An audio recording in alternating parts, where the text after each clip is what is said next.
Prefer करते हैं parents boys पे ज्यादा लगाना कि ये कमाएगा, ये घर चलाएगा, इस पे लगाओ। औरतों पे क्यों लगाना, लड़कियों पे क्यों लगाना? If you are born a Hindu you can be a Muslim, if you are born a Muslim you can be a Christian, if you are born a Christian you can be a Hindu. कि एक community के लोगों की सोच एक हो, ये तो दबाव है। हमेशा हर एक कम्युनिटी में कोई 4-5 लोग ऐसे होंगे जो आवाज उठाना चाहते होंगे और उनकी आवाज को सुना भी जाना चाहिए। तो जिन लोगों को कहीं ना कहीं कास्ट के बेस पे नीचे समझा जाता है, अब वो नहीं समझा जाता। उसके साथ ये करवाऊंगी, उसके साथ वो कराऊंगी, ऐसा करेंगे वैसा करेंगे, चाले वाले चलते हैं लोग। तो कहीं ना कहीं इन कास्ट ग्रुप में पॉलिटिक्स कैसे खेली जा रही है। हेलो बच्चों, स्वागत है आप सभी का आपके अपने YouTube channel science and fun पे, जहां हम टीचर्स आपको दिल और दिमाग दोनों से पढ़ाते हैं। तो बच्चों, हम लोगों ने शुरू कर दी थी NCERT line by line explanation on series, जिसमें हमने हिस्ट्री के तीनों मिड टर्म के स्पेशलिस्ट चैप्टर डाल दिए हैं, Europe, India and global world. अब बारी है सिविक्स की, that is gender, religion and caste की। ऑलरेडी पावर शेयरिंग और फेडरलिज्म का वन शॉट भी डाला हुआ है, और डाला तो जेंडर, रिलीजन एंड कास्ट का भी हुआ है। लेकिन हम इस चैप्टर को अब करने वाले हैं हमारी प्यारी एनसीईआरटी के साथ। तो कृपया अपनी एनसीईआरटी खोल लीजिए, क्योंकि ये चैप्टर एक एक लाइन, एक एक पिक्चर, एक एक ग्लॉसरी बॉक्स के साथ हम निपटाने वाले हैं आज इस वन शॉट के थ्रू। ये चैप्टर 3 टॉपिक्स को कवर करता है, gender division, caste division and religion division. उस सभी टॉपिक्स को पढ़ने के साथ साथ, जैसे सपोज हमने जेंडर एंड पॉलिटिक्स पढ़ा, तो उसमें से क्या क्या सब्जेक्टिव क्वेश्चन एग्जाम में एक्सपेक्टेड है वो हम डिस्कस करेंगे।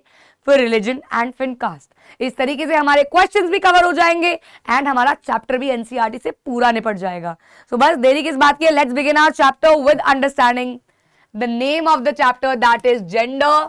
जेंडर बोले तो लिंग, लिंग बोले तो लड़का लड़की, माता पिता, दादा दादी, भाई बहन, गधा गधी, बकरा बकरी, जेंडर। रिलीजन बोले तो धर्म, यानी कि हिंदू मुस्लिम सिख ईसाई है सब भाई भाई, धर्म। और फिर आ जाता है कास्ट। कास्ट बोले तो जाति, जाति। मेरा नाम रीमा खई है, मैम आपकी कास्ट क्या है? Wrong question. मैम आपका सरनेम क्या है? Ghai. Priyanshu Chaudhary, Chaudhary is the surname not the caste. Savita Malhotra, Savita Malhotra, Malhotra is the surname not the caste. तो कास्ट इज जाति, जिससे आप बिलोंग करते हो, क्षत्रिय हो, ब्राह्मण हो, क्या हुआ, जिससे आप बिलोंग करते हो उसे हम बोलते हैं कास्ट। लेकिन जो आपकी सरनेम है उसे, मतलब जो आपका सरनेम है वो कास्ट नहीं होती है, that is different. Now let's begin with the NCERT overview. Overview में चैप्टर ये कहता है, आपने पुराने chapters that is power sharing और आपने फेडरलिज्म में पढ़ा है कि एक समाज में बहुत ज्यादा डिविजन्स होते हैं, डाइवर्सिटी होती है, लेकिन कभी कभी वो डेमोक्रेसी के लिए खतरा भी साबित हो सकती है, राइट? सो बेसिकली, लेकिन एक समाज में डाइवर्सिटी होना लाजमी है, मुमकिन है। इन सभी को मैनेज कैसे करना है वो डेमोक्रेसी पे डिपेंड करता है। हम इस चैप्टर में मेजर सोशल डिफरेंसेस को कवर करेंगे, that is gender, religion and caste. हर एक केस को हम जोड़ेंगे पॉलिटिक्स के साथ, क्योंकि हम पढ़ रहे हैं pol science. Gender and politics, religion and politics, caste and politics. तो तीनों के तीनों टॉपिक्स को हम किससे जोड़ेंगे? पॉलिटिक्स के साथ।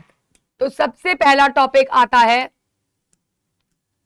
जेंडर एंड पॉलिटिक्स, जिसमें सबसे पहले एक इमेज बनी हुई है। ये इमेज एक बंगाली इमेज है, बंगाली भाषा में लिखा हुआ है। And this image is depicting the strength, the power a women has. Okay, this is depicting the strength and the power. Now let us begin with gender division. This is a form of hierarchical social division. बेटा जी, ये चीजें ना पहले ही हमारे पूर्वजों ने सिखा दी।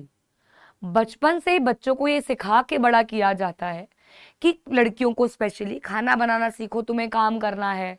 वहीं लड़कों को स्किल सिखाई जाती है, क्योंकि तुम्हें कमाना है, तुम्हें घर पालना है।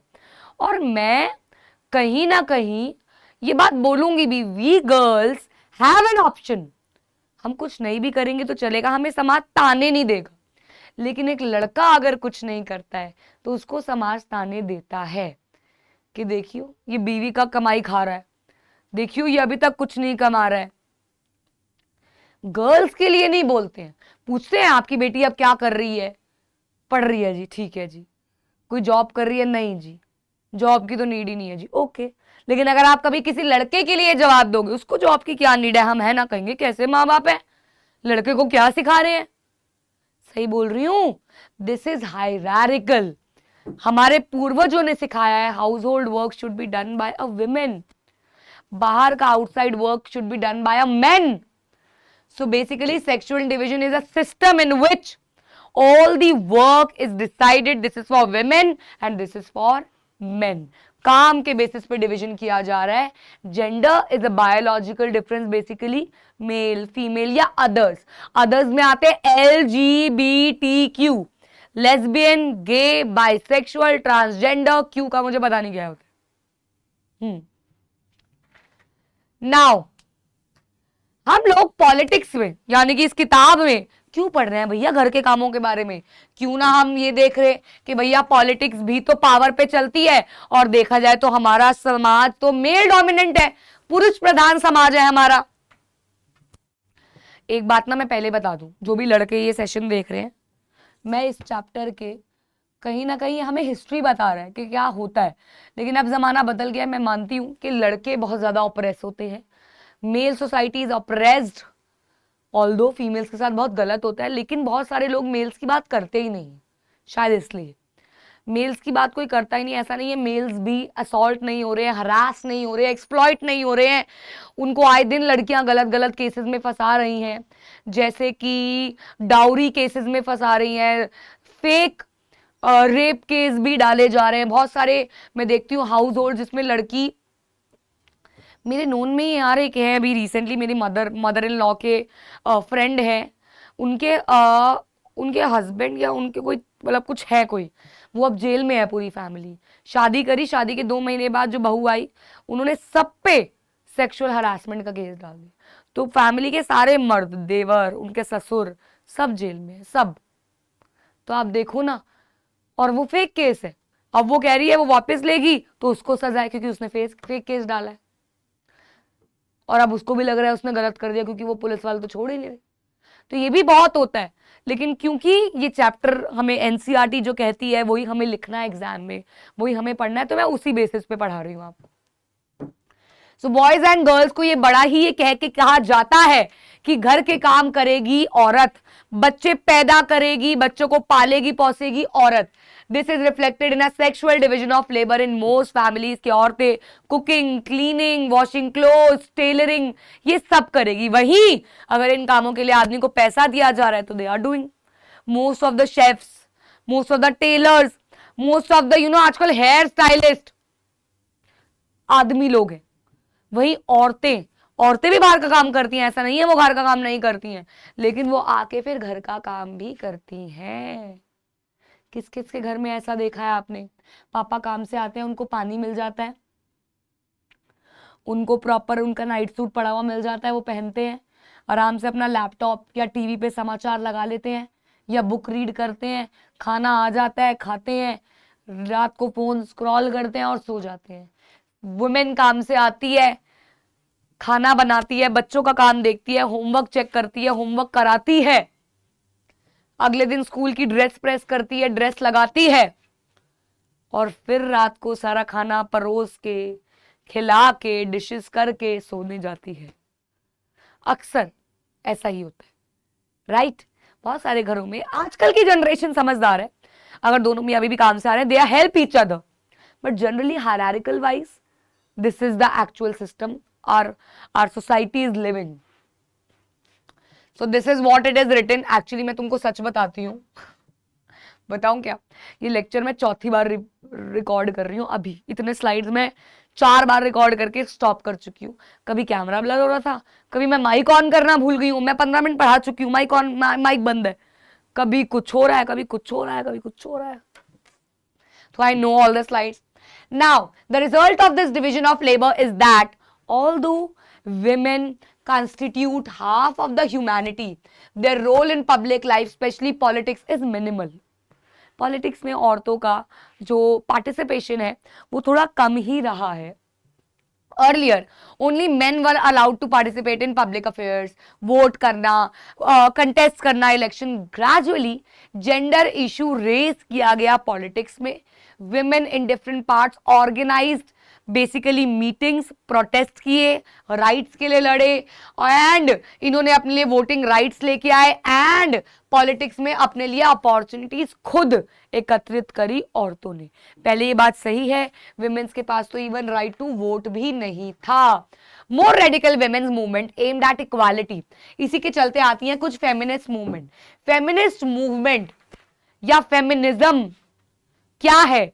Feminism is an idea in which male and female are put equal. इनको equality दी जाती है, इनको equal समझा जाता है. This is what feminism means.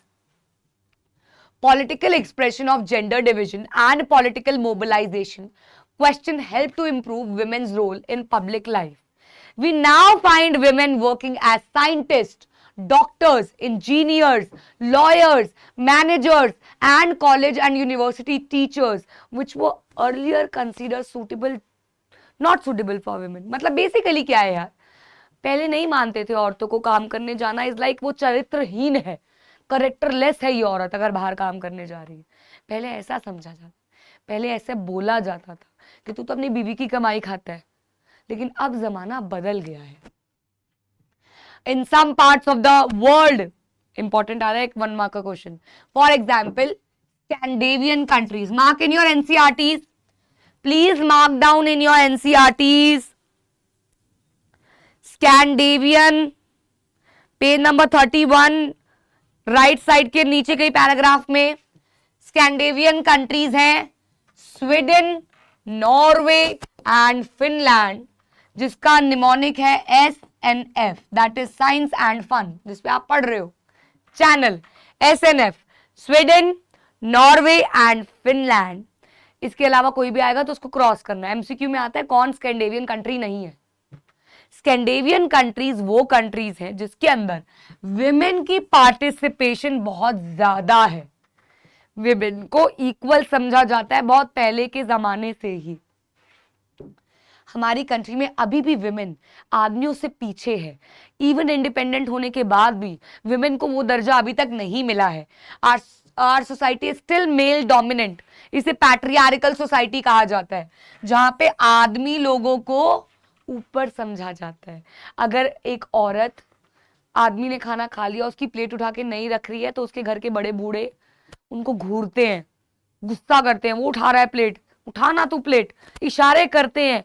This is what patriarchal society is. The literacy rate in women is only 54% as compared to in males in 76%. तो औरतों का लिटरेसी रेट भी कम है, औरतों को ज्यादा पढ़ाया नहीं जाता है. तो ग्लॉसरी में पैट्रियार्की बेसिकली ऐसा समाज जो मेल डोमिनेंट है, पुरुष प्रधान है. फेमिनिस्ट एक ऐसा आदमी और या औरत जो इक्वालिटी की बात करता है, इक्वल दर्जे की बात करता है. Similarly, a smaller proportion of girl students go for higher studies. बहुत कम ही लड़कियां ऐसी हैं बच्चों जो काम करने जाती हैं, काम करने मतलब पढ़ने के लिए आगे जाती हैं. When we look at school results, girl perform as well as boys, if not better in some places. लड़कियां पढ़ाई में अच्छी हैं, लेकिन ना मेरे को अभी भी याद है हमारी ना एक मेड थी, उनको मैंने पूछा कि क्या कर रहे हैं आपके बच्चे, तो उन्होंने कहा बस 12वीं पढ़ा दी लड़की, अब लड़के को कॉलेज में डाला है. मैंने कहा क्यों, लड़की को क्यों नहीं डाल रहे हो? तो उन्होंने कहा कि अगर लड़की ज्यादा पढ़ लिख गई तो उसके लिए रिश्ता नहीं मिलेगा. हमारे समाज में, हमारी बिरादरी में तो लड़की ज्यादा पढ़ी लिखी हो तो रिश्ता ही नहीं मिलता. वो लोग कहते हैं लड़की ज्यादा पढ़ी लिखी है तो भैया ये बड़ी तेज होगी, ऐसा माना जाता है, ज्यादा ही समझदार होगी, हमारे घर में आके हुकुम चलाएगी. तो हायर एजुकेशन के लिए उनको ज्यादा नहीं समझा जाता. Boys education rather than spending equally on their sons and daughters. So basically prefer करते हैं पेरेंट्स बॉयज पे ज्यादा लगाना कि ये कमाएगा, ये घर चलाएगा, इस पे लगाओ. औरतों पे क्यों लगाना, लड़कियों पे क्यों लगाना? No wonder the proportion of women among the highly paid and valued jobs is still very small. On an average, an Indian woman works 1 hour more than an average man every day. ये 1 घंटा extra कैसे? घर के काम. Yet much of our work is not paid and therefore often not valued. इसीलिए घर के काम करने वाली औरतों का तो काम समझा जाता है, कुछ वो करती नहीं है। बट मेरा ये मानना है जो घर पे काम करती हैं उन औरतों का तो कोई साइन इन टाइम और साइन ऑफ टाइम तो है ही नहीं। जो सुबह आँख खुलती है बच्चे के लिए टिफिन पैक करने से लेकर रात को सबका खाना बना के खिला के सोने तक का समय उनका वर्किंग होता है। सो दे आर वर्किंग बहुत ज्यादा as compare to working people, चाहे वो आदमी है चाहे वो औरत है। Right right. Now the equal remuneration act, remuneration का मतलब होता है वेजेस या सैलरी। ये लाया गया 1976 में, जो कहता है कि अगर एक काम, सिमिलर काम आदमी और औरत कर रहे हैं तो उनको इक्वल वेजेस प्रोवाइड की जाएंगी, उनको इक्वल पैसा मिलेगा। However in almost all areas of work from sports and cinema to factories and fields, women are paid less than men even when both do exactly the same work। Specially physical work में, physical work में औरतों को ना थोड़ा strength wise कम समझा जाता है, तो they are paid less wages than a man. In many parts of India, parents prefer to have sons and find ways to have the girl child aborted before she is born. Such sex selective abortion led to a decline in child sex ratio, यानी कि औरतें कम और आदमी ज्यादा हैं। Girls are less than the boys। आपको पता है बाहर के देश में प्रॉपर जेंडर रिवील का एक एक फंक्शन होता है। दे डू अ फंक्शन, उनको पहले ही पता चल जाता है 6-7 मंथ्स की ही जब प्रेगनेंसी होती है कि लड़का होगा या लड़की होगी। जेंडर रिवील कर देते हैं, अल्ट्रासाउंड में डॉक्टर्स को तो पता चल जाता है, so they reveal the gender and they enjoy, they celebrate whether it's a girl or a boy. हमारे इंडिया में why this is illegal? Because हमारे इंडिया में फीमेल इन्फेटिसाइड बहुत ज्यादा थी। फीमेल जब पता चलता था लड़की है तो गांव के लोग, पुराने जमाने के लोग उनको अबॉर्ट करा देते थे। लड़की का पैदा करने वाले में भी औरतों को बहुत सुनना पड़ता था पहले। ऐसा आज नहीं, आज के टाइम पे I can see people are getting more and more advance, but still I believe village में ऐसा होता होगा। आई बिलीव अभी भी बहुत सारे। So can you identify your district? यहाँ पे दिया हुआ है can you identify your district your state on this map. ये तो ऐसे साइड में थोड़ा सा दे रखा है, लेकिन इसमें मेजर क्या बोला हुआ है कि सेक्स रेशियो की अगर बेसिस पे बात की जाए कि this ratio has fallen below 850 or even 800 in some places. There are reports of various kinds of harassments, exploitation and violence against women. Recently पढ़ा यार हमने तो कोलकाता रेप केस हमने देखा। You won't believe यार, मेरी रूह कांप गई थी सुन के। एक निर्भया का केस जब मैंने सुना था, I was so depressed because मैं ना इमेजिन भी नहीं कर पा रही थी the amount of pain the girl had been through। And now another case, Momita, Kolkata case, I was stumped कि how, कैसे एक आदमी इतना ज्यादा जानवर टाइप हो सकता है, नहीं बिलीव होता। तो yes, there are a lot of cases, exploitation cases। Yes, I also feel unsafe while coming back home late night in a cab। Yes, I also feel कोई आ रहा है मेरे पीछे अगर मैं नीचे रात को 10 बजे उतरती हूँ।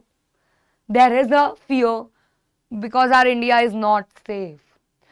दिल्ली का, I live in Delhi, rape का ratio is too high, crime rate is very high, very high। Delhi, Haryana, it's very high।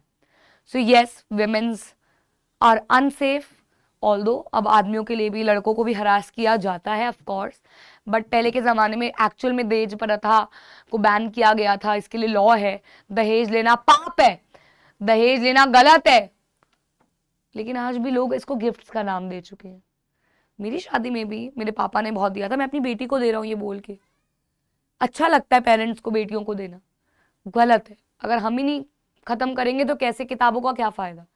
But पहले औरतों को जेन्युइनली जलाया जाता था, मारा जाता था दहेज के लिए। तेरे बाप ने क्या भेज दिया, तेरे बाप ने तो कुछ भी नहीं भेजा, मुझे बस ये तू भेज दी है, etcetera etcetera. So they have been beaten, harassed and other forms of domestic violence. Do you know, I know you all are 10th class students, so you must be mature. But yes, in a marriage also, women files a rape case. That is, if you are even married, there is no right, कोई आपको जबरदस्ती intimate होने पे दबाव नहीं डाल सकता, whether it's a male or a female. So marriage के बाद भी रेप केसेस फाइल होते हैं कि आदमी हरास कर रहा है, ऐसा. Okay, now women's political representation. Now politically थोड़ा विमेन्स को देख लेते हैं, अभी जेंडर एंड पॉलिटिक्स टॉपिक ही चल रहा है. All this is well known, yet issues related to women's well-being or otherwise are not given adequate attention. तब भी औरतों की बातों को कुछ नहीं समझा जाता. अभी recently I was just scrolling Instagram reels and stories share की हुई थी लोगों ने कि ममता बनर्जी जी ने जितने भी प्रोटेस्टर थे उन पे पूरा पानी फेंका है, पूरा तेज प्रेशर वाला, जिससे लोग भाग जाए. तो समहाउ इश्यूज को नहीं देखा जाता यार हमारे देश में. यही सोचा जाता है अभी भौंक रहे हैं, शांत हो जाएगी सारी जनता. There is no big change they do. The Kolkata rape case is so disturbing that वहां रेप हुआ है, वहां मर्डर हुआ है, and from the very next day renovation start हो गई. How it can be possible? The rapist is a civil servant. उसका record इतना खराब है, लेकिन हमारे देश की पुलिस ने उसको रखा हुआ है. वाह, राइट, वाह, दिस इज आवर कंट्री. मैं पहले सोचती थी यार लोग क्यों बाहर जाते हैं, क्यों बच्चों को बाहर भेज देते हैं पढ़ने, क्यों हमारी कंट्री में नहीं रखते हैं, क्यों इतना ब्रेन ड्रेन है. बट नाउ आई फील यार सही है, हमें खुद भी निकल जाना चाहिए, पैसा आए तो क्या ही बचा है अब. This has led many feminists and women's movement to the conclusion that unless women control power, their problems will not get adequate attention. One way to ensure this is to have more women as elected representative. औरतों के भेदभाव को कम करने के लिए we need women as a representative. इसीलिए politics में उनको कुछ दर्जा दिया जाना चाहिए. In India, the proportion of women in legislature has been very low. For example, the percentage of elected women members in Lok Sabha has crossed 10% of its total strength of the first time in 2009. पूरी seats का 543 का 10%. 2009 में आया वो भी. Their share in the state assemblies is less than 5%. In this respect, India is among the bottom group of nations in the world. Bottom group. ये Nordic countries हैं, America हो गया, यूरोप हो गया, ये देखो हमारा इंडिया, भारत हमारा. So India is behind the average for several developing countries of Africa and Latin America. In the government, cabinets are largely all male, even when a woman becomes the chief minister or the prime minister. One way to solve this problem is to make it legally binding to have a fair proportion of women in the elected bodies. This is what the Panchayati Raj has done. So हमारे देश के decentralisation में add हुए local self government, that is third tier, ने एक step लिया. What they did, they included women in politics. They reserved 1/3 seats of Panchayati Raj to women, and women representative रहेंगी उन सीट्स पे. सो दे revolutionise. But you know what, अभी लोकसभा का भी rule पास हो गया, बट एनसीईआरटीज में अपडेट नहीं आया है. तो इसीलिए जो आपके स्कूल वाले कह रहे हैं, स्कूल की टीचर से ज़रूर कंफर्म कीजिएगा कि मैम हमें अब सिर्फ लोकसभा लिखना है या फिर हमें राज्यसभा लोकल लेवल लिखना है, या हमें स्टेट और सेंट्रल लेवल भी लिखना है. जनरली लोकल लेवल पे 1/3 seats are reserved, but on a large scale Lok Sabha and Rajya Sabha यहाँ पे मेंशन नहीं है, यहाँ पे मेंशन नहीं है. सो दिस इज व्हाट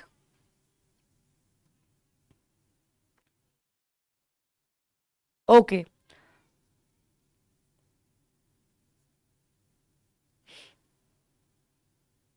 हाँ, बस ये हो गया हमारा gender and politics.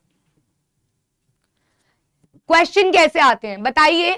Cast inequalities अभी भी हमारे भारत देश में प्रिवेलेंट है. सो अकॉर्डिंग टू एनएसएसओ, अभी भी the average economic status measured by the criteria like monthly consumption expenditure of caste group still follows the, sorry यार मैंने कास्ट लगा दिया इसके अंदर, सॉरी मैंने कास्ट लगा दिया, माफी. यहाँ पे मैंने मेंशन डिफरेंट एस्पेक्ट्स में ना वो किए थे, छांटे थे. एक साथ लगे हुए थे, मैंने छाटे थे तो मेरे से गलती होगी, sorry. Mention different aspects of life in which women are discriminated और डिसएडवांटेज। तो लिटरेसी रेट के बेसिस पे औरतों का कम है, 54 है, इनका 76 है। पेड वर्क में औरतों को कम पैसे दिए जाते हैं, आदमियों को ज्यादा दिए जाते हैं। सेक्स रेशियो के बेसिस पे औरतें कम है, आदमी ज्यादा है। डोमेस्टिक वायलेंस के बेसिस पे औरतें ज्यादा एक्सप्लॉइट होती हैं, हरास होती हैं। स्टेटस ऑफ women बताइए, तो women का स्टेटस क्या है? 1/3 seats are reserve for women in municipalities, that is Panchayati Raj system. Feminist movement क्या है? ऐसी मूवमेंट्स जो एम करती हैं इक्वालिटी पे, आदमी और औरत की। How have they brought improvement in the condition of women? उनका पब्लिक लाइफ में रोल इंप्रूव हुआ है ऐसा करने से। Now they are working as scientist, doctors, engineers, and इसको इंस्पायर करती हैं Scandinavian countries like SNF, Sweden, Norway and Finland. तो दैट्स इट, ये उसी का टॉपिक आगे आ गया है। बाकी yes, that's it for gender and politics. I hope आपको ये समझ में आ गया होगा। अब हमारा चलता है, स्टार्ट करते हैं दूसरा टॉपिक। देखिए, पहले टॉपिक से बनते सिर्फ यही क्वेश्चंस हैं। विमेन का क्या स्टेटस है, फेमिनिस्ट मूवमेंट क्या है, पैट्रियार्कल सोसाइटी क्या है। अब बारी है रिलीजन, कम्युनलिज्म एंड पॉलिटिक्स की।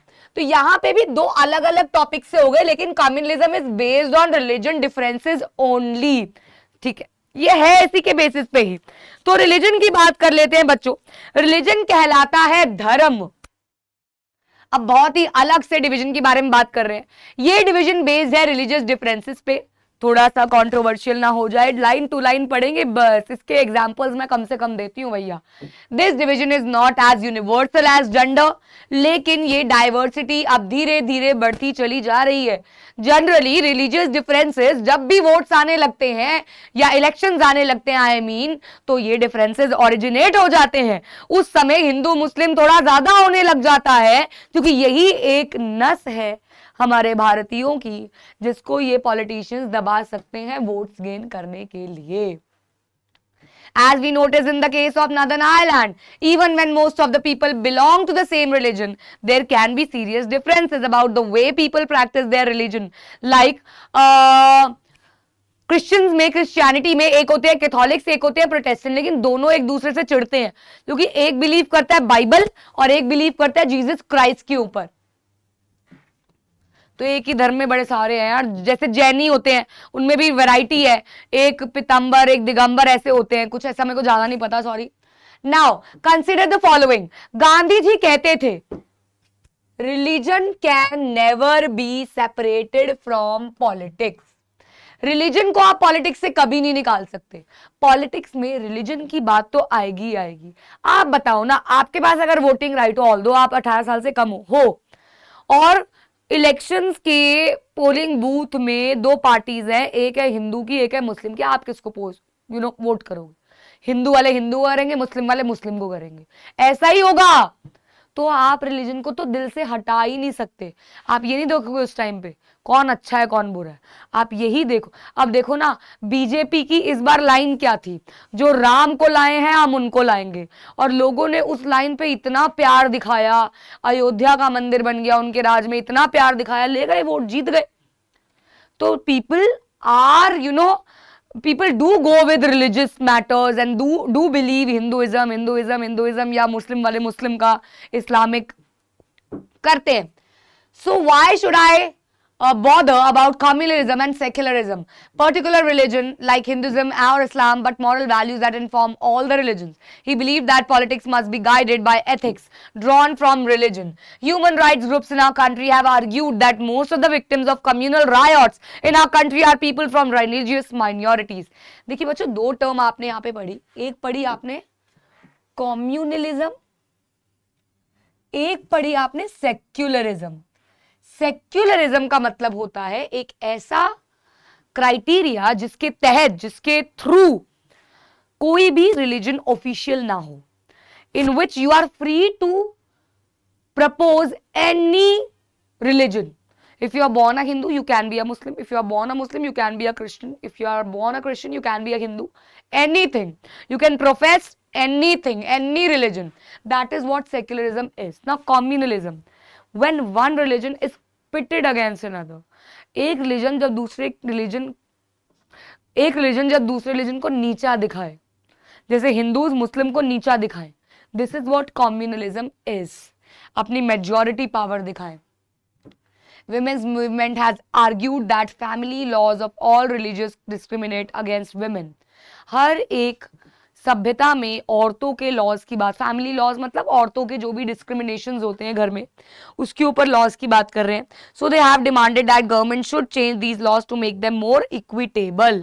All these examples involve a relationship between religion and politics, but they do not see very wrong or dangerous. Ideas, ideals, values drawn from different religions can and perhaps should play a role on politics. एक बार रुक के एक बात कहूंगी, ये chapter आप देख रहे हो ना पूरा, बीच में आप पीपीटी लेके बस क्वेश्चन भी कर लोगे, आपका चैप्टर सॉर्टेड है. ये चैप्टर ऐसा है. Questions, people should be able to express in politics their needs, interests. तो बेसिकली रिलीजियस मैटर्स में हमें किसी को भी नीचा नहीं दिखाना चाहिए और कुछ नहीं है. अब क्वेश्चन आता है कॉम्युनलिज्म से. इसमें कॉम्युनलिज्म क्या है? The problem begins when religion is seen as the basis of the nation. जब समाज का बेस ही रिलीजन हो जाए तो बेटा समाज को संभाल नहीं सकते.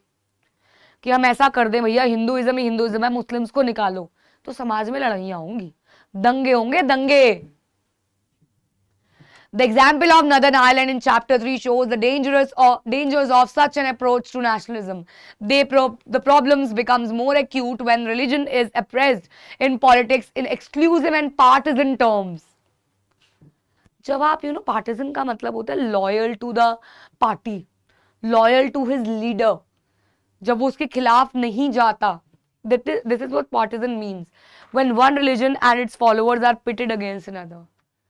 अच्छा तू मुस्लिम है, अच्छा तू मुस्लिम का दोस्त है, चल निकल, हम तेरे से बात नहीं करते. जब आप एक रिलीजन को बहुत नीचा दिखाते हो, उसके ग्रुप को बहुत नीचा दिखाते हो, this is the term called communalism, the concept called communalism. This happens when belief of one religion are presented as superior और दूसरे को इंफीरियर समझा जाए, कम समझा जाए और खुद को डोमिनेटेड समझा जाए. सो बेसिकली रिलीजन और पॉलिटिक्स से बनती है सरकार. चलता है बेटा रिलीजन का, चलता है, वाइब मैच करती है रिलीजन और सरकार की. ये कड़वा सच है. They actually include religion matter. ये रिलीजियस मैटर्स इंक्लूड करते हैं. आप देखो ना इलेक्शंस के टाइम पे हिंदू मुस्लिम बहुत होता है, बहुत होता है, बहुत. ऑल्दो कहते हैं कि पार्टीज में रिलीजन को नहीं घुसाना है, ये हमने 9th क्लास में ही पढ़ा है. पर देखो यार बीजेपी का तो मैनिफेस्टो ये था, जो राम को लाए हम उनको लाएंगे. लोगों का मैनिफेस्टो ये था, सॉरी, निकाला किसने? बीजेपी सपोर्टर्स ने. ये रिलीजियस मैटर्स ही तो है, although these are illegal, but if they are doing that is legal. So communal politics is based on the idea that religion is the principal basis of social community. यहाँ पे followers of a particular religion must belong to, ये देखो क्या इनके, देखो ये question आता है एक तो, I will not explain आगे कि कम्युनलिज्म में क्या क्या चीजें इन्वॉल्व होती हैं. तो पहला ये कहते हैं जो फॉलोअर्स हैं एक रिलीजन के वो एक कम्युनिटी में होने चाहिए. हिंदूज, मुस्लिम्स, सिख, ईसाई, ऐसे. Their fundamental interests same होने चाहिए. Is it possible? No. But any difference that they may have is irrelevant और नुकसानदेही for the community life.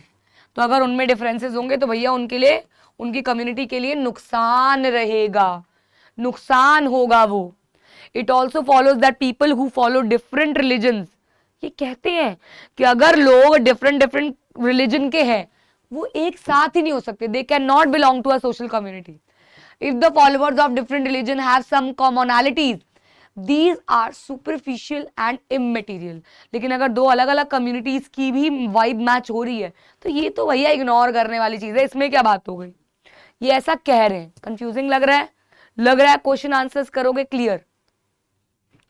3 belief क्या है? ये एक कम्युनिटी में रहेंगे, इनकी आइडियोलॉजी सेम होगी, अगर नहीं होगी तो इनकी कम्युनिटी के लिए नुकसान है. Now, their interests are bound to be different and involve a conflict. ये कहते हैं कि अगर अलग अलग कम्युनिटी उनकी आइडियाज मैच कर ही नहीं सकते, जिसकी वजह से people belonging to different religions can not live as equal citizens एक समाज में अलग अलग रिलीजन के लोग तो रह ही नहीं सकते। ये स्टेटमेंट देती है हमारी NCERT. This belief is fundamentally flawed. People of one religion do not have the same interests and aspirations in every context. Everyone has several other roles, position and identities. There are many voices inside every community. All these voices have a right to be heard. Therefore, any attempt to bring all followers of one religion together in context other than religion is bound to suppress many. देखो क्या कह रहे हैं यार, ये गलत है कि एक कम्युनिटी के लोगों की सोच एक हो, ये तो दबाव है। हमेशा हर एक कम्युनिटी में कोई 4-5 लोग ऐसे होंगे जो आवाज उठाना चाहते होंगे और उनकी आवाज को सुना भी जाना चाहिए। तो एनसीईआरटी कहीं ना कहीं अपनी की भी बात को ही जस्टिफाई कर रही है, जस्टिफाई गलत वर्ड हो गया, एक्सप्लेन कर रही है कि नहीं ऐसा जरूरी नहीं है, अदरवाइज बहुत सारे लोगों की आवाजें दब जाएंगी। ये क्वेश्चन एग्जाम में आता है, forms of communalism, important important. Now, communalism can take various forms in politics. इसका मतलब क्या है, क्या कह रहा है ये? A communal mind often leads to a question for political dominions. हमेशा हर एक मेजॉरिटी कम्युनिटी वाला चाहेगा वो माइनॉरिटी कम्युनिटी को दबाव डाले एंड वो माइनॉरिटी कम्युनिटी दब के प्रेशर में आके अपना एक अलग यूनिट फॉर्म कर ले। कम्युनलिज्म बिल्कुल भी हेल्दी नहीं है एक एनवायरनमेंट और एक डेमोक्रेसी के लिए। Second is a communal mind, सबसे पहले ये है, the most common expression of communalism is in everyday beliefs. These routinely involves religious prejudices, stereotypes of religious communities, जो कहते हैं, जो मानते हैं कि मेरा रिलीजन सुपीरियर है, तेरा रिलीजन नीचा है, जो ये दिखाते हैं लोग, इनका समाज है कम्युनलिज्म में। और हमेशा ये अपनी मेजॉरिटी दिखा के माइनॉरिटी को कहीं ना कहीं अलग कर देते हैं। Political mobilization on religious lines is another frequent form of communalism. Political mobilization का मतलब क्या है? ये पॉलिटिक्स में भी अपने अपने ग्रुप बना लेते हैं, एक रिलीजन वाले अलग ग्रुप, दूसरा रिलीजन अलग group. This involve the use of sacred symbols, स्वास्तिक का सिंबल यूज कर लिया, रिलीजियस मैटर्स ताकि लोगों से अपील की जाए, उनके इमोशंस के साथ खेला जाए और वोट्स इकट्ठे किए जाए. They generally do that. That's why I'm repeating the tagline of this year's BJP manifesto, by the people, not by the सरकार. Modi ji was not using it, but the people were using that. जो राम को लाए हम उनको लाएंगे. It is totally unethical. Totally. Please यहाँ पे ज्ञान बांटने कमेंट्स में शुरू मत हो जाना कि हम आपके भगवान को कुछ कह रहे हैं. I am just saying ethically, according to our constitution, religious matters को पॉलिटिक्स में लाना is unethical. Sometimes communalism takes its most ugly form of communal violence. भैया दंगे हो जाते हैं, मारकाट हो जाती है. इंडिया और पाकिस्तान ने तो ये काफी ज्यादा सफर किया at the time of independence, काफी ज्यादा सफर किया, बहुत सफर किया. दे हैव लाइक, अगर आपने देखा हो तो बहुत सफर किया यार उन्होंने. Now another topic, secular state. 2 number का क्वेश्चन इससे बनता है. सेक्युलर स्टेट का मतलब क्या होता है?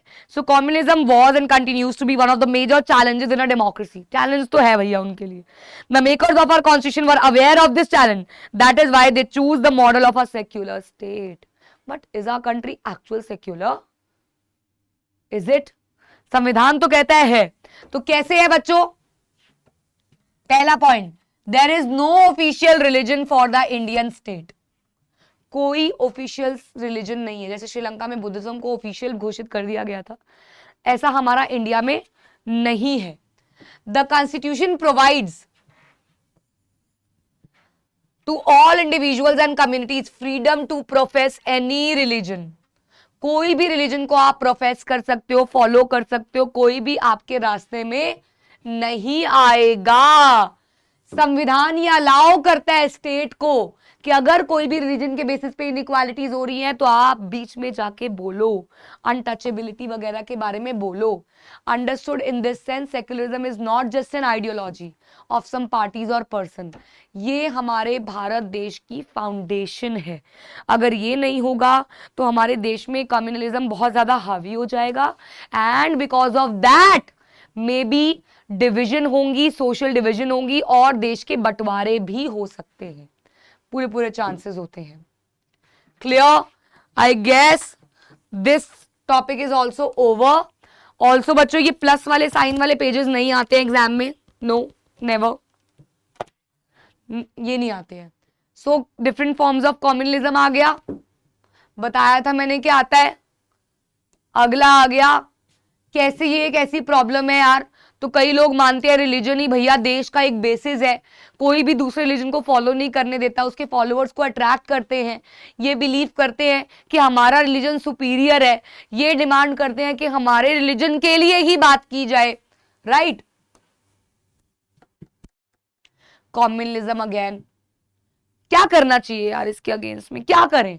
तो बेटा जी पॉलिटिकल पार्टीज को बैन कर दो जो भी रिलीजन को यूज कर रहे हैं, कम्युनलिज्म को बंद करवाओ, प्रोटेस्ट करवाओ, रिलीजियस मैटर्स में ढंग से कोई समझदार कम्युनिटी बने, कोई समझदार लीडर्स बने जो इसके ऊपर बात करें. अगर कभी भी इस पे दंगा हो, हमेशा दूसरे के रिलीजन को रिस्पेक्ट करो, उनके खिलाफ गलत फहमियां ना फैलाओ लोगों में. सेक्युलरिज्म का कोई ऑफिशियल रिलीजन नहीं है, कोई डिस्क्रिमिनेशन नहीं है.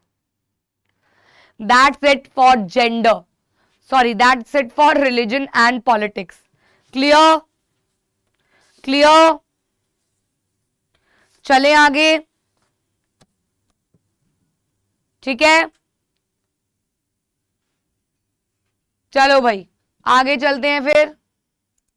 सो कास्ट एंड पॉलिटिक्स. कास्ट का मतलब हमने पढ़ा बच्चों जाति. जाति अब कैसे पॉलिटिक्स में प्रभाव डालती है, ये है हमारा आखिरी टॉपिक. हमने 2 एग्जाम्पल्स देख लिए जिसके अंदर social division in the arena of politics, one largely positive and the other largely negative. Let us turn की पॉजिटिव क्यों, वुमेन्स को राइट रिजर्व सीट्स मिल गई. Now let us turn towards our final case, that of caste and politics, that has both positive and negative rules. तो दोनों के दोनों roles ही अदा करता है. Unlike gender and religion, caste division is special to India. All societies have some kind of social inequality and some form of division of labor. In most societies, occupations are passed from one generation to another. Caste system is an extreme form of this. What makes it different from other societies is that in this system, hereditary occupational division was sanctioned by rituals. ये सुनहार है, ये लोहार है, ये ना चलता चला जाता है, ये कास्ट बन जाती है, ये सुनहारों के घर जा रही है, ऐसे बोलते हैं, मेरी दादी बोलती थी. गोल्ड स्मिथ मतलब, देन आयरन स्मिथ हो गया, या वो स्नेक पकड़ने वाले मैंने जय भीम मूवी में देखे थे. तो बहुत सारे ना communities बन जाती है on the basis of occupation.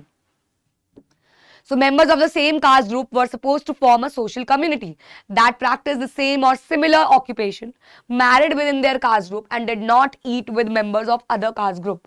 आपने अगर वो मूवी देखी हो, अभी आई थी ना महाराजा वाली, जिसके अंदर बहुत गलत दिखाया होता है कि पुराने जमाने की ही एक मूवी है जिसके अंदर एक भक्त करके, मतलब रिलीजियस मैटर्स पे ही है, नेटफ्लिक्स पे है. उसमें दिखाया गया है कि कैसे यार वहां पे वो ना समोसा लेता है, तो ना एक बंदा जमीन पे बैठ के समोसा खा रहा होता है, तो कहता है मेरी चटनी खत्म होगी, चटनी लगा दो. कहता है कैसे, मैं अछूत हूं, I am an untouchable, I am a lower caste people, I am SC ST OBC whatever. तो वो कहता है अरे भाई ये क्या होता है, तो उसकी चटनी लगा के खाता है. सो बेसिकली पहले के जमाने में इनको अछूत माना जाता था, इनसे दूरी बना के रखा जाता था, इनको कम्युनिटीज को अलग रखा जाता था. So caste system was based on exclusion. उनको मतलब डिस्क्रिमिनेशन करना, उनको पब्लिक एरियाज पे ना आने देना, उनको छूना नहीं, बोलना कि तू तो बना ही इसके लिए है, बहुत नीचा समझना, ये कास्ट इनइक्वालिटीज था. They were subjected to the inhuman practice of untouchability about which you have studied in class 9. That is why political leaders जैसे कि Jyotiba Phule, Gandhi ji, B.R. Ambedkar, Periyar Ramaswamy Nayakar advocated and worked to establish a society in which caste inequalities को खत्म किया जाए। B.R. Ambedkar ji ने Dalits के लिए reserve seats लेके आए थे, अगर आपको याद हो, सेपरेट इलेक्टोरेट मना किया था, रिजर्व सीट्स लेके आए थे पूना पैक्ट के तहत। Partly due to their efforts and partly due to other socio-economic changes, caste and caste system in modern India have undergone great changes. At present, caste system is disappearing in India. धीरे धीरे खत्म हो रहा है हमारे India में caste system. अगर आप किसी पुराने बुढ़े आदमी को बुलाओ, कहीं बाहर रहने चला गया और अब वापस आए, तो he'll be amazed to see India on the basis of caste inequalities.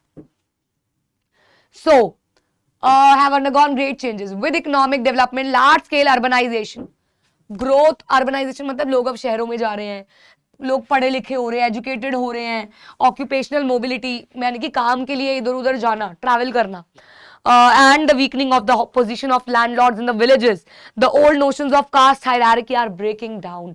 अब लोग कास्ट इनइक्वालिटीज करते हैं, यानी कि पहले विलेजेस में ये जो बड़े बड़े लैंडलॉर्ड्स होते थे, they used to suppress the ये छोटी कास्ट के पीपल, लेकिन अब लोगों को समझ आ गया है, पढ़े लिखे हो गए, तो now they are opposing them. तो कास्ट हायरार्की धीरे धीरे खत्म हो रही है। स्टिल कई जगहों पे अभी भी है, लेकिन अब धीरे धीरे खत्म हो रही है। यही वाली बात बुढ़े कभी आते हैं तो वह हैरान हो जाएंगे देख के हमारे भारत देश को। तो येट अभी भी कास्ट सिस्टम पूरी तरीके से डिसअपियर तो नहीं हुआ है। Some of the older aspects of caste have persisted. Even now, बहुत सारे ऐसे लोग हैं जो अपने बच्चों की शादी अपने सेम कास्ट में ही करते हैं। बहुत सारे ऐसे लोग हैं। अनटचेबिलिटी भी अभी भी खत्म नहीं हुई है। लोग घरों में मेड्स के बर्तन अलग रखते हैं, उनको चप्पल बाहर उतार के आने को कहते हैं। मुझे समझ नहीं आता ये लॉजिक वैसे, कि जिनको आप बर्तन अलग रख रहे हो वही आपके सारे बर्तनों को मांझ रही है, राइट? वही मांझ रही है, बट ठीक है, उनकी सोच है भैया। तो अभी भी है ऐसा। तो कहीं ना कहीं आज भी हम देखते हैं कास्ट इनइक्वालिटीज कुछ कुछ जगहों पे, पुराने बिलीफ चलते हुए आ रहे हैं। एंड यस, अपर कास्ट और लोअर कास्ट भी हम मानते हैं कि upper caste are richer and lower caste की SC ST OBC गरीब होते हैं। बेटा बिल्कुल भी ऐसा नहीं है। SC ST OBC के पास बहुत पैसा है, जनरल लोग के पास नहीं होगा, बल्कि SC ST OBC के पास है। तो ये मिथ बिल्कुल भी रहन देना। तो कहीं ना कहीं कास्ट सिस्टम को हम अभी भी इकोनॉमिक स्टेटस से डिपेंड करते हैं कि इकोनॉमिक स्टेटस अमीर है तो ये जनरल होगा, ये गरीब है तो ये दलित्स होगा। Now, as in caste in politics आ गया topic. As in the case of communalism, casteism is rooted in the belief that caste is the sole basis of social communalism। यहाँ पे social community कि communalism में religion को base मानते थे, यहाँ पे कास्ट को बेस मान रहे हैं। So according to this way of thinking, people belonging to the same caste belong to a social community and same interest होंगे। सेम है, सिमिलर टू रिलीजन वाला, जहां रिलीजन के सेम बातें थी वही कास्ट, सेम कास्ट वाले लोगों की सेम आइडियोलॉजीज होंगी। As we saw in the case of communalism, such a belief is not born out of our experience. Caste is one aspect of our experience. Communalism को इतना experience लोगों ने past में नहीं किया है, ये अब प्रिवेलेंट होना शुरू हुआ है, लेकिन कास्ट में ये चीज पहले से चलती आ रही है। पेपर में क्वेश्चन आता है, caste can take various forms in politics. इसका मतलब क्या है, पहले तो मैं ये बता दूं। इसका मतलब है कि कास्ट पॉलिटिक्स में क्या रोल प्ले करती है, समझ रहे हो? क्या रोल प्ले करती है। अब आप इसको बना के भी लिख सकते हो कि कास्ट पॉलिटिक्स में क्या रोल प्ले कर रही है, पॉलिटिक्स में कास्ट का क्या रोल है। तो सबसे पहली चीज, जब भी इलेक्शंस के लिए कैंडिडेट्स चुने जाते हैं, जनरली लोग कास्ट को दिमाग में रखते हैं। They try to make alliance with the same caste group so that they become more stronger. देखो ना, ये लोग अपना इकट्ठा, मस्टर मतलब इकट्ठा करना, ताकि लोग इनसे कनेक्टेड फील करें, उन्हीं के कास्ट के लोग, और उनको वोट ज्यादा। Second, political parties and candidates लोगों को कास्ट के बेसिस पे अपील करते हैं वोट्स की। हम तो तेरी कास्ट के हैं यार, तेरे बिलीव्स को ही आगे चलाएंगे, तुम्हारी हित में बात करेंगे, वोट से इकट्ठा करते हैं। तीसरा, universal adult franchise and the principle of one vote one value compelled political leaders to gear up to the task of mobilizing and securing political support.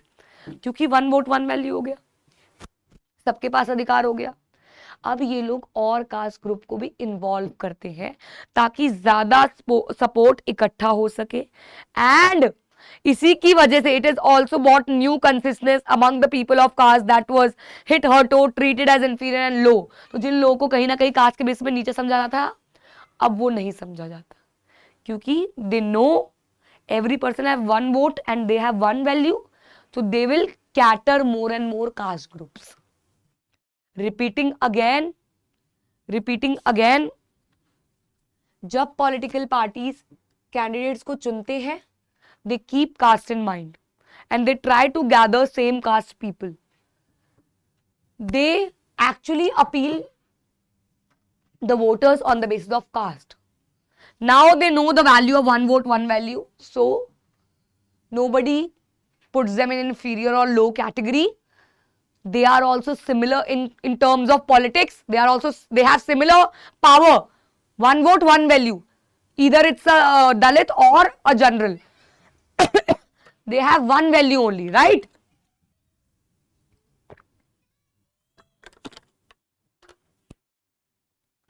So this is what caste in politics. Now, लेकिन cast in politics कई बार elections में एक ऐसा impression दे जाती है, लेकिन actual में cast इतनी बुरी नहीं है। क्योंकि अगर ये कास्ट के बेसिस पे ही वोटिंग या वोट इकट्ठा चल रहा होता तो क्या होता, कोई भी पार्लियामेंट्री कॉन्स्टिट्यूएंसी क्लियर मेजॉरिटी नहीं लेती कि एक ही कास्ट बार बार जीत रही है। नहीं, ऐसा नहीं होता। हमेशा हर कम्युनिटी, हर एक कास्ट को सारे कास्ट वाले वोट नहीं करते। That is still we are having free and fair elections. Third, बहुत सारी पॉलिटिकल पार्टीज ये बिलीव करती है कि अगर हम सेम कास्ट के लोगों को लेंगे तो हम डोमिनेट करेंगे, लेकिन वोटर्स ऐसा नहीं सोचते। वो वोट्स जिसको देना है देते हैं।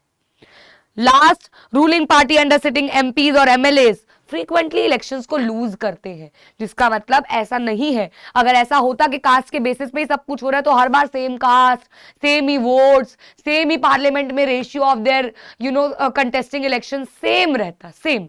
ऐसा बिल्कुल भी नहीं है, ऐसा नहीं देखा जाता है। Okay okay Now, clearly, while caste matters in electoral politics, so do many other factors. The voters have strong attachment to political parties, which is often stronger than their attachment to their caste or community. Same caste के लोग, of course यार, ये तो है, same caste, अब पंजाबी मिल जाने ने तो एकदम और हल्ला गुल्ला पान देने। Similarly, बनियाज गल्ले गुल्ले की बातें कर लेते हैं। Similarly, so we actually enjoy the company of the same caste people. Our vibe matches with them. Bhangra चल रहा है तो सानू एनर्जी आती है, बट ऐसा नहीं है कि हम किसी दूसरी कम्युनिटी या दूसरे कास्ट या दूसरे रिलीजन को हम नीचा दिखा रहे। So this is what it is written. So basically सबसे गंदी फॉर्म ऑफ पॉलिटिक्स में क्या है, डिवीजन क्या है, रिलीजन वाली। वो बहुत डिजास्टरस है, बाकी कोई नहीं है। ओके, नाउ अब है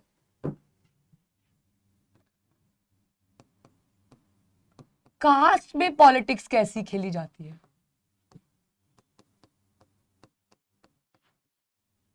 कास्ट ग्रुप में, सॉरी, जैसे यार तुमने सीरियलों में देखा है, सास बहू के चाले चलते हैं ना, वो लोग हैं, उसके साथ ये करवाऊंगी, उसके साथ वो कराऊंगी, ऐसा करेंगे वैसा करेंगे, चाले वाले चलते हैं लोग। तो कहीं ना कहीं इन कास्ट ग्रुप में पॉलिटिक्स कैसे खेली जा रही है, ये वाली चालें कैसी चली जा रही है, ये क्वेश्चन है, सिंपल क्वेश्चन है। तो we have so far looked at what caste does to politics, but it does not mean that there is only one way relation. एक ताली एक हाथ से नहीं बज रही है यहाँ पे। Between caste and politics, politics भी कास्ट सिस्टम को इन्फ्लुएंस करता है। देखो ये पिक्चर क्या दिखा रही है कि they actually think different caste as a vote bank. Rajput, Yadav, Lohar, Koeri, Ahir, Kurmi, ये अलग अलग कास्ट सिस्टम है। तो people generally think they are are vote bank. जो आपने पहले वाले में पढ़ा, they actually try to muster support of the same caste people, but वो चलता नहीं है। आपने दूसरे टॉपिक में पढ़ा इसी के, कैसा है नहीं। अगर ऐसा होता तो ऐसा होता, पार्लियामेंट में सीट्स रहती। तो कहीं ना कहीं वो पहले वाले में आपको पहले प्रॉब्लम्स बताई है, फिर उसका ये भी बताया कि ऐसा नहीं हो रहा है। Thus it is not politics that gets, ये क्वेश्चन आता है ऐसा, it is not politics that caste ridden, it is the caste that gets politicized। तो कहीं तो आपको ये समझना है, ये कास्ट इन पॉलिटिक्स पूछ रहे हैं या पॉलिटिक्स इन कास्ट। तो यहां पे पूछ रहे हैं पॉलिटिक्स इन कास्ट के बारे में। क्या करते हैं बेटा ये लोग, 3 पॉइंट्स है। New kinds of caste groups have come up. यार ये ऊपर नीचे कर देते हैं यार, सॉरी यार। हर एक कास्ट ग्रुप बड़ा बनना चाहता है, हर एक कास्ट ग्रुप नेबरिंग कास्ट, सब कास्ट को अपने में इन्वॉल्व कर लेता है। जैसे यार देखो, पहले दलित कम्युनिटी नहीं थी, पहले थे SC, ST, OBC। OBC भी नहीं थे पहले, सिर्फ SC आए, फिर ST आए, फिर OBC आए, फिर सबको मर्ज कर दिया, दलित्स बन गए। They try to get bigger. अब क्या हो गए, जनरल्स और दलित्स बड़े बड़े सेक्शन बन गए।